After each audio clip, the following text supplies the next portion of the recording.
نہیں ہوا، نہ کسی ماں نہ کسی بوڑھے باپ کی یادوں کی اس کتاب پر، جس کا ایک ہی صفحہ وہ بار بار پڑھتے ہیں اور رونے کی کوشش میں ہنس پڑتے ہیں، نہ پرانی تاریخوں کے ان صفحات پر جن میں 40,000 لوگوں کے قتل کو ایک سطر میں اور بادشاہ کے جلوس کو 20 صفحوں پر لکھا گیا ہے۔ میں قبروں کے کتبوں پر بھی کچھ نہیں لکھنا چاہتا، جنہیں دھوپ اور دھول کے سوا کوئی نہیں پڑھتا، ان مزاروں کے احاطے میں موجود انجیر کے درخت پر بھی نہیں، جنہیں نئی چادروں، تازہ پھولوں اور نت نئی حکایات کے ڈھیر چھپائے رکھتے ہیں۔ میں صحرا کی ریت پر بھی نہیں لکھنا چاہتا،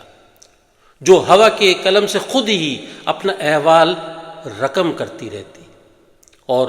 مٹاتی رہتی اور اپنی تنہائی پر فلک گیر گریا کرتی رہتی ہے، اور ان اندیکھی دنیاؤں کو کوستی رہتی ہے، اور دھوپ سے بنی ندیوں میں اپنے ہی بنائے سب عفریتوں کو غوطے دیتی رہتی اور راتوں کو آسمان سے پناہ مانگا کرتی ہے۔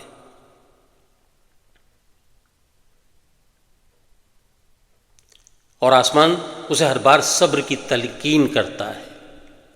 میں خاموشی پر لکھنا چاہتا ہوں، نہ شور پر، اس خاموشی پر بھی نہیں جو شور کی سب سے نچلی تہہ میں مردہ حالت میں پڑی ہوئی ہے، اور کوئی اسے دفنانے آتا ہے نہ جلانے، نہ اس خاموشی پر جو ابہام سے بھری زبان ہے، نہ اس خاموشی پر جو رازوں کی حفاظت کا دبیز غلاف ہے، اس خاموشی پر جو دنیا کو ملامت کرنے کے لیے اختیار کی جاتی ہے، نہ اس خاموشی پر جو ایک بوڑھے کی آنکھوں میں دنیا پر پھٹکار کی طرح برستی ہے، نہ اس خاموشی پر جو جرم پر لبستگی ہوا کرتی ہے،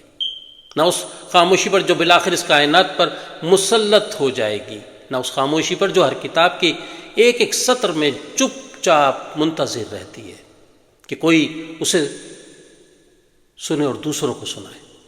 میں اس شور پر بھی نہیں لکھنا چاہتا جو تنہائی میں آدمی کا ساتھ دینے کا وعدہ